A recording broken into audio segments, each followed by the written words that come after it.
So, I've talked about solution-focused brief therapy, also known as solution-focused therapy, that's what I choose to call it, on the blog recently.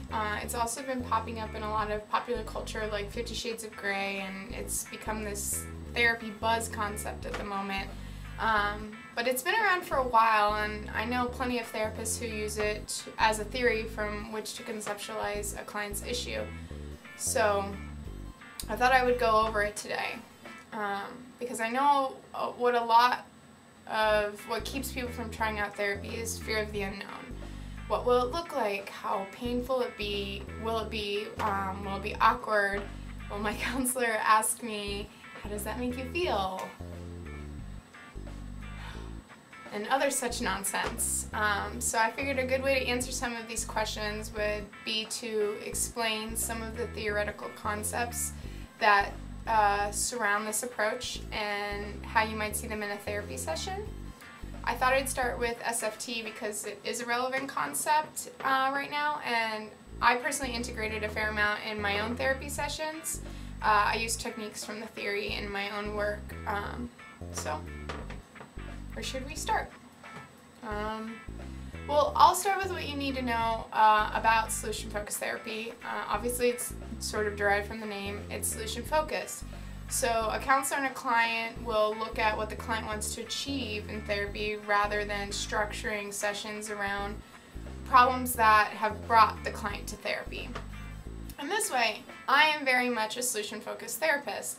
I'm more concerned with what you want out of life than what problems are preventing you from your goal. Through this concept, the trademark question of solution-focused therapy began. Also known as the miracle question, which I really enjoy this question. I use it in my own life all the time. So basically what the miracle question asks, if you were to go to sleep tonight and you were to wake up tomorrow and things were exactly as you wanted them to be, nothing was out of place, how would your world look? And this is a great tool for discovering what a client truly wants out of life, and not just what they think they should want. It's also great for uncovering how much a client has really thought about their life outside of their problems. If someone responds with a clear picture, you know, a house, 2 puppies, a car, a baby, a trampoline, and a rocket ship, then you have a concrete goal. And you also know that they believe their problems will go away because they've imagined that it can happen. And you also get an idea of how based in reality they are. So for that example, a rocket ship might not be very possible, but everything else would be. So the next concept is a scaling question. What I might do is I might ask a client on a scale of 1 to 10 how happy they are. And if the client answers a 2, I might say, okay, why a 2 and not a 1? And what this does is it allows the client to recognize the good in life. And then you can take them to asking, okay, what would take you to move from a 2 to a 3?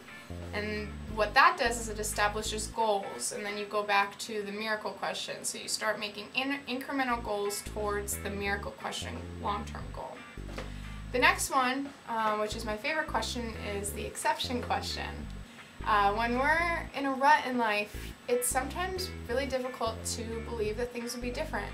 We'll use words like always and totally and never, and on it goes. I've been a very big fan of never in the past.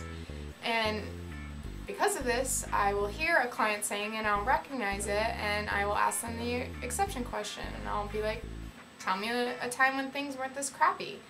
And we'll go back to looking at that and we'll reinstill hope. We'll look at it and we'll say, okay, so there have been things in the past that have worked. And there's always an answer to the exception question, even when we're convinced there shouldn't be, and we want to believe never. The exception question always works.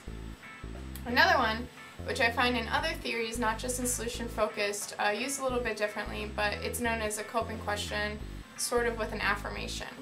So we are all coping in some way. Even when things are really bad, we manage to do small things like get coffee, go to work, write a sentence, take care of our children, feed the dogs, whatever. And with a coping question, I might say like, man, your life has been super rotten lately, and You know, look at you. You get up, you go to work, you get coffee, you take care of your kids, you feed the dogs, you do all these things, and on top of that, you're wearing some freaking schnazzy pants today. That's pretty good. You're not only dressed, but dressed nicely. I can't even imagine what your life is like to do all that. And, you know, you're pointing out something truthful, and you're also recognizing that what you're doing is you're getting the client to move forward with their goals, finding the same energy in this question. So, you know, say your client's trying to get a degree with 3 kids and they feel like it'll never happen, but you're finding it there. You're finding what they're doing in that moment.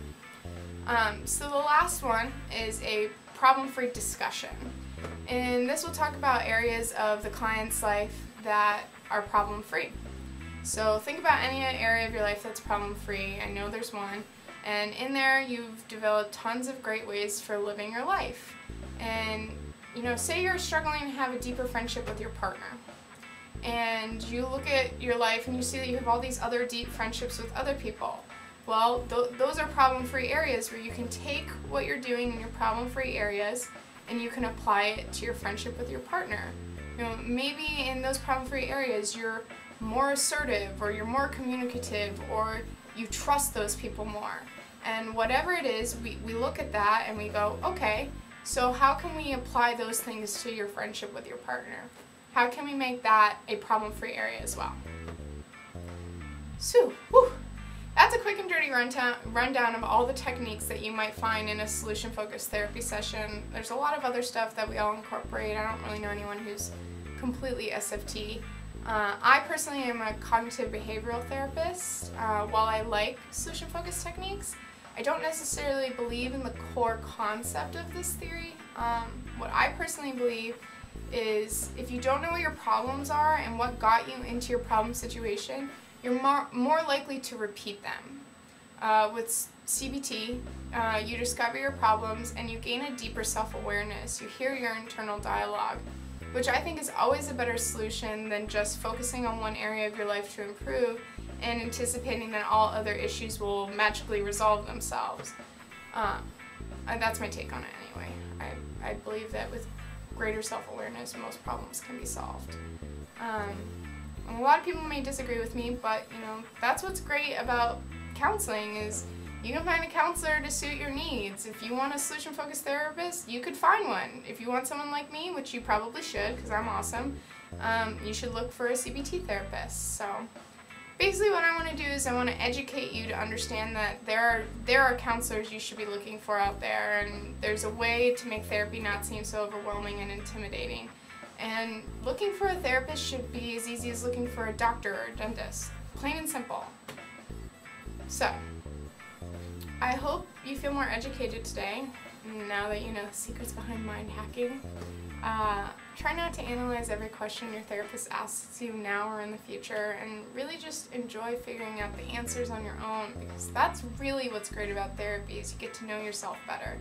Which I always say, the relationship with yourself is it's the longest and most intimate relationship you'll have in your life. So why not make it a better relationship? That's my take on it anyway.